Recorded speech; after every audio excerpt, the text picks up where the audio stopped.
Hello बच्चों, कैसे हैं आप सब। आई होप बहुत अच्छे होंगे। Welcome to my channel SR classes.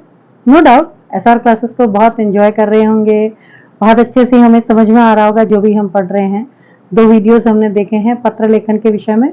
एक में था पत्र लेखन का परिचय जिसके प्रकार औपचारिक और अनौपचारिक। दूसरा वीडियो में हमने देखा है औपचारिक पत्र के प्रकार। औपचारिक पत्र 2 प्रकार के होते हैं तो हमने पढ़े थे। कार्यालयी पत्र होता है और एक प्रतिष्ठान संबंधी हमारा व्यावसायिक पत्र होता है।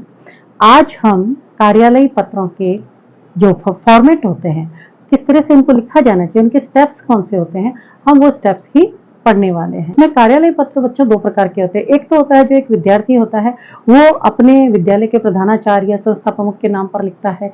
एक दूसरा होता है कोई भी एक सामान्य नागरिक होता है, वो किसी भी सरकारी या गैर सरकारी संस्थान के लिए या कहें कि कार्यालय के लिए पत्र लिखता है। जैसे हम लिखते हैं, हमारे विद्यालय पाठ्यक्रम में होता है, किसी विभाग अध्यक्ष को लिख दिया, चाहे थाना अध्यक्ष को लिख दिया, चाहे नगर पालिका अध्यक्ष को लिख दिया, विद्युत कर्मचारी या विद्युत विभाग अध्यक्ष को लिख दिया।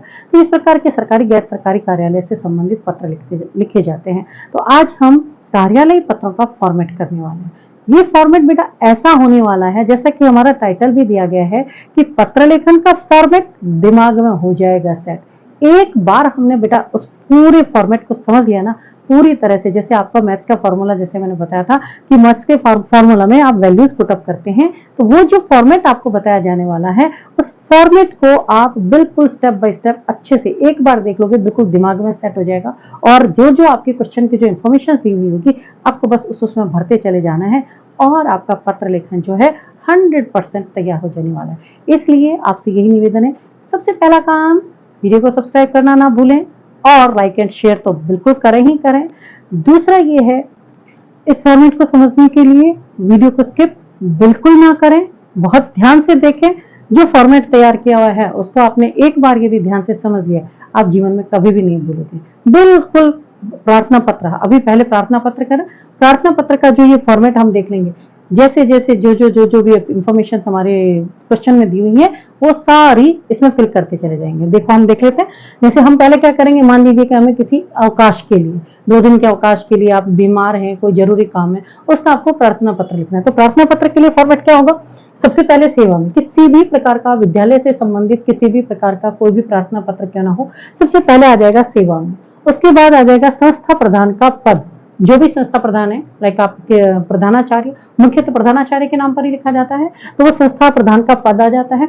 उसके बाद उस संस्था का नाम, वो कौन सा संस्था है, कौन सा विद्यालय, उस विद्यालय का नाम आ जाएगा और शहर का नाम, और वो कौन से शहर में स्थित है, वो जो संस्था है वो कौन से शहर में है। तो सबसे पहला आ जाएगा सेवा में, उसके बाद आ जाएगा संस्था प्रधान का पद, दूसरा आ जाएगा संस्था का नाम और तीसरा आ जाएगा उस संस्था के शहर, यानी वो संस्था कहाँ स्थित है उस शहर का नाम। फिर इसके बाद एक लाइन को छोड़ देंगे हम, एक लाइन छोड़ करके फिर आ जाएगा हमारा विषय। विषय में जो भी अवकाश हेतु है ना, स्थानांतरण हेतु, फीस माफ हेतु, जो भी कोई विषय दिया गया है उसके अंत में हमें हेतु लगा देना है। हेतु लगा करके पूर्ण विराम कर देंगे। तत्पश्चात एक लाइन और छोड़ देंगे। इसके बाद महोदय, महोदय लिखने के बाद हमारी जो विषय वस्तु मतलब जिस भी कारण से हम पत्र लिख रहे हैं, यानी कि सादर निवेदन है कि या विनम्र निवेदन है कि मेरे घर पर अत्यंत आवश्यक कार्य है, अतः मुझे 2 दिन का अवकाश चाहिए। तो वो जो भी आपकी विषय वस्तु है जिससे भी संबंधित आप पत्र लिख रहे हैं वो विषय वस्तु यहाँ पर आ जाएगी। अंत में आ जाएगी बच्चों समापन। समापन क्या होता है, मुझे पूर्ण विश्वास है कि आप मेरी इस समस्या को समझेंगे और आप मुझे 2 दिन का अवकाश देकर के अनुग्रहित करेंगे।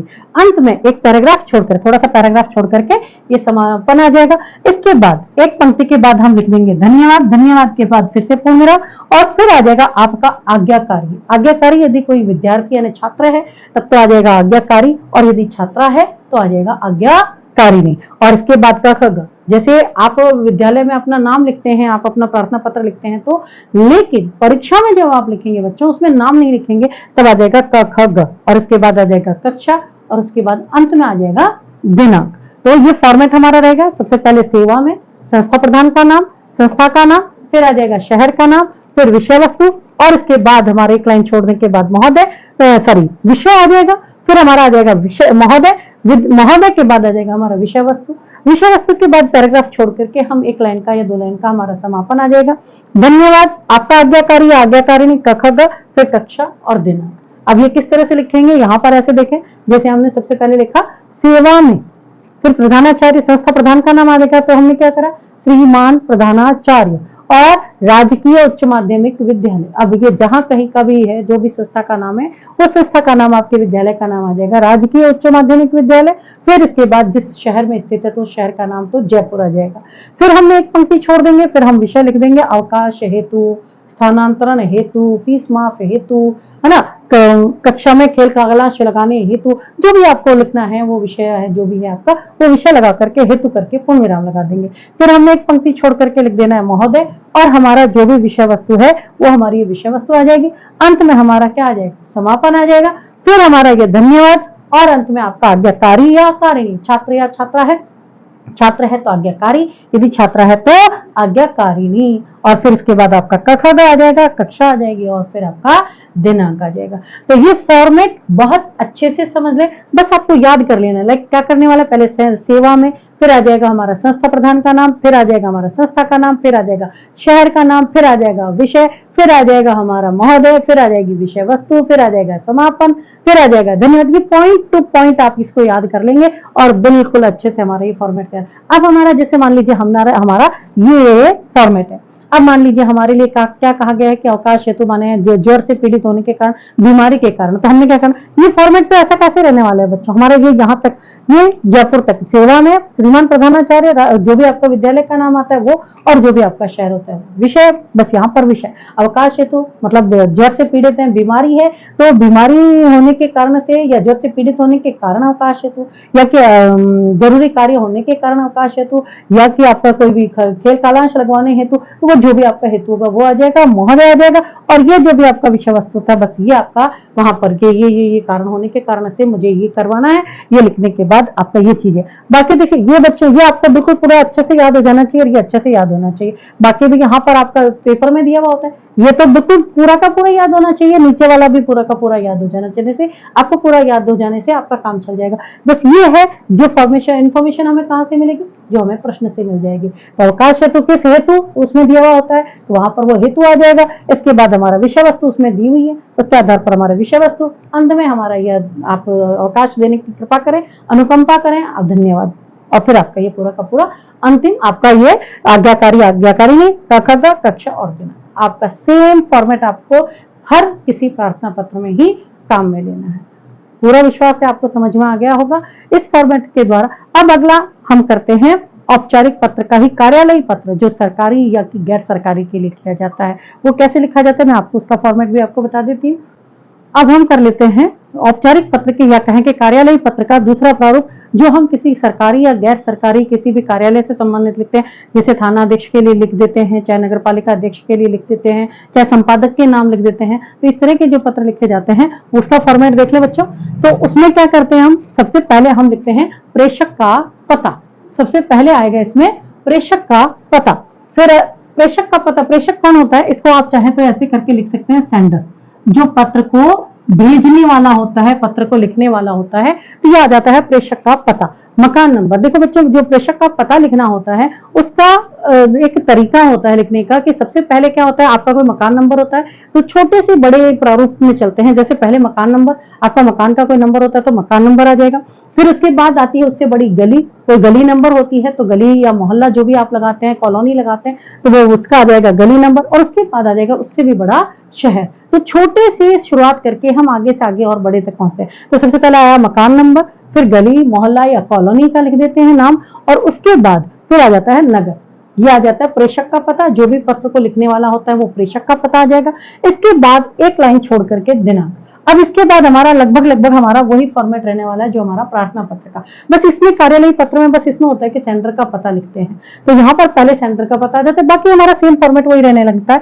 सेवा में फिर विभाग अध्यक्ष, तो हमने वहां पर क्या संस्था अध्यक्ष लिखा था, यहाँ पर हम जिस कार्यालय को लिख रहे हैं उस भी विभाग, वहां पर भी हम संस्था के प्रधान का नाम लिखते थे, पहले पद लिखते थे, यहाँ पर भी हम क्या कर देंगे, जो भी विभाग का जो अध्यक्ष है उसके नाम पर लिखेंगे, या कहें कि तो उसका नाम उसका लिखेंगे, पद लिखेंगे।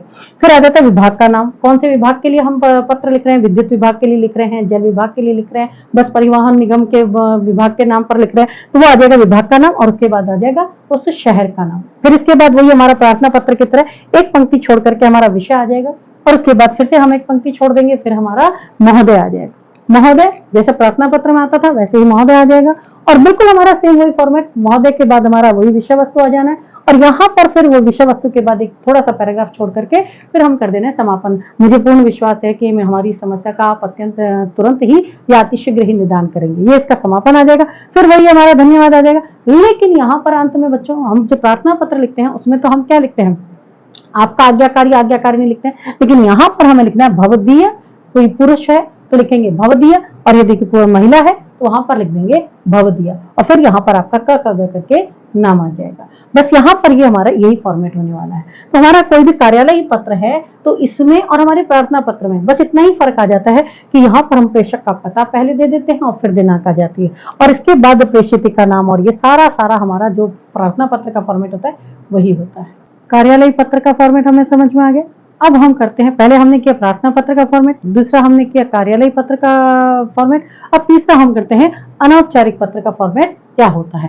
अनौपचारिक पत्र में बच्चों इसमें यहाँ पर केवल प्रेषक का ही एड्रेस होता है, उसमें प्रेषित का हमें एड्रेस देने की जरूरत नहीं होती है, क्योंकि वो तो जैसे पोस्ट कार्ड में होता है तो वो पीछे अलग फॉर्मेट होता है, और कोई लिफाफे होते हैं तो उसके ऊपर दिया जाता है। तो हम लेकिन जो परीक्षा में जो हमें पत्र लिखने होते हैं उसमें प्रेषित का, रिसीवर का कोई एड्रेस नहीं लिखा जाता है। अनौपचारिक जो पत्र लिखते हैं तो देखिए इसका हमारा फॉर्मेट क्या है, प्रेषक का पता। प्रेषक का पता माने जो भी हम भेजने वाले हैं, जो भी हम लिखने वाले हैं, तो ये सबसे इसमें वही फॉर्मेट रहने वाला है जो हमने कार्यालयी पत्र में जो लिखा था। सबसे पहले मकान नंबर आ जाएगा, इसके बाद गली नंबर या मोहल्ला या कॉलोनी जो भी होती है वो सारा लिख देंगे, इसके बाद आपके शहर का नाम आ जाएगा, फिर उसमें दिनांक आ जाएगी, जो भी आपकी जिस दिनांक को आप लिख रहे हो वो दिनांक आ जाएगी, और इसके बाद आदरणीय, पूजनीय, प्रिय, आप जिस किसी को भी पत्र लिखते हो, आपके अपने बड़ों को पत्र लिखते हो तो आप कोई आदरणीय, पूजनीय, सम्माननीय लिख देंगे। आप अपने बड़े बराबर वालों को किसी को लिखते हो तो प्रिय लिख सकते हैं, और यदि छोटे को लिखते हैं तब भी प्रिय अनुज है, प्रिय बंधु है, प्रिय मित्र है, किसी भी तरह से लिख सकते हैं, तो वो हो जाता है आपका संबोधन हो जाता है। इसके बाद अभिवादन। अभिवादन में कोई बड़ा है, यदि हमारी माताजी, पिताजी, बड़े भैया को, बड़ी बहन को लिख रहे हैं तब तो नमस्ते कर देते हैं, प्रणाम कर देते हैं, चरण स्पर्श कर देते हैं, तो वो अभिवादन हो जाता है। कोई मित्र होता तो नमस्ते नमस्कार कर देते हैं। तो फिर अगला आ जाएगा हमारा अभिवादन। अभिवादन के बाद में आ जाएगा हमारा विषय वस्तु। विषय वस्तु में हमने कौन सा टॉपिक लिया है या कहीं के कौन से विषय पर हमें पत्र लिखना है, कि आप छात्रावास में रहते हैं और छात्रावास की जीवनचर्या को आप बता रहे हैं, या आप अपने बड़े भाई को बता रहे हो, अपनी रिपोर्ट बता रहे हो कि मैं क्या कर रहा हूँ, या छोटे भाई के लिए आप पत्र लिख रहे हो, उसको स्वास्थ्य संबंधी निर्देश देते हुए लिख रहे हैं, तो वो सारी जो भी विषय वस्तु थी वो आ जाएगी। अंत में आ जाएगी जहाँ के लिए भी आप लिख रहे हैं कि दादा दादी को प्रणाम कहिएगा, चिंटू मिंटू को प्यार कहिएगा, ये सारा अनौपचारिक जो पत्र होते हैं उनमें ये समापन आएगा। फिर इसके बाद आ जाएगा आपका। अब यहाँ पर आपका क्या आएगा, जिसके लिए पत्र लिखा है, यानी ऊपर जिसका रिश्ता है हमारा, आपने पिताजी को लिखा है तो वहां पर नीचे कौन आ जाएगा, आपका पुत्र आ जाएगा। आपने बड़े भाई को पत्र लिखा है तो नीचे कौन आ जाएगा, आपका छोटा भाई आ जाएगा। आप अपने छोटे भाई को लिख रहे हो तो यहाँ पर आप क्या कर दोगे, तुम्हारा बड़ा भाई आ जाएगा। तो जो भी आपका रिश्ता होता है यहाँ पर जो संबोधन किया है उस रिश्ते के अकॉर्डिंग आप अपना आपका कर देंगे, और उसके बाद क ख ग कर देंगे। परीक्षा में जब हम लिखते हैं तो वही आपका क ख ग ही लिखा जाता है। तो ये देखिए फॉर्मेट के अनुरूप हम पत्र कैसे लिखेंगे। मकान नंबर 213, जो भी आपका मकान नंबर होता है वो मकान नंबर कर देंगे। फिर कमला कॉलोनी, कोई भी कॉलोनी या गली मोहल्ले का जो नाम होता है वो आ जाएगा, और फिर उसके बाद शहर का नाम आ जाएगा। शहर का नाम के बाद हमने दिनांक कर देनी है। फिर वही जैसे मान लीजिए कि हमने पिताजी के लिए पत्र लिखा है तो आदरणीय पिताजी, प्रणाम कर देंगे या चरण स्पर्श कर देंगे। फिर हमारी विषय वस्तु आ जाएगी कि ये मैं इस तरह से अच्छा हूँ और आपका पत्र मिला था, आपने ये पूछा है तो मैं ये जानकारियां दे रहा हूँ, तो ये आपने पिताजी के लिए लिख दिया। फिर इसके बाद समापन में आप दादा दादी को मेरा प्रणाम कहिएगा, चिंटू मिंटू को प्यार कहिएगा, मम्मी को चरण स्पर्श कहिएगा, तो वो जो भी आपका ये समापन आ जाएगा। फिर आपका, अब यहाँ पर आपके किसको पत्र लिख रहे हो, आप पिताजी को लिख रहे हो तो आपका रिश्ता क्या हो जाता है, पुत्र। तो यहाँ पर आ जाएगा आपका पुत्र। तो जो भी आप संबोधन लिख रहे हो उससे जो भी आपका रिश्ता होता है वो आपका आ जाएगा, और उसके बाद कर्तव्य आ जाएगा। ये तीनों फॉर्मेट बहुत अच्छे से आपको बताए जा चुके हैं बच्चों। आशा है आपको बहुत अच्छे से समझ में आ गए होंगे। प्रार्थना पत्र हमें कैसे लिखना होता है, हमारे जो विद्यालय लेवल पर हमें जो पत्र लिखना होता है बस यही चीजें लिखनी होती है कि पहले हमने या तो प्रार्थना पत्र होते हैं, या तो हमारे किसी सरकारी गैर सरकारी कार्यालय से संबंधित होता है, या फिर हमारे अनौपचारिक पत्र में किसी भी रिश्तेदार को या किसी भी हमारे मित्र बंधुओं को पत्र लिखा जाता है। तो ये तीनों फॉर्मेट आपको अच्छे से समझ में आ गए होंगे, ध्यान से देखिएगा।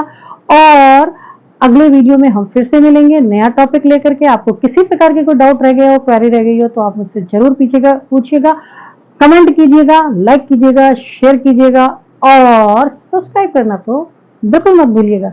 तो फिर अगले वीडियो में अगले कंटेंट के साथ फिर से मिलते हैं, तब तक बाय बाय।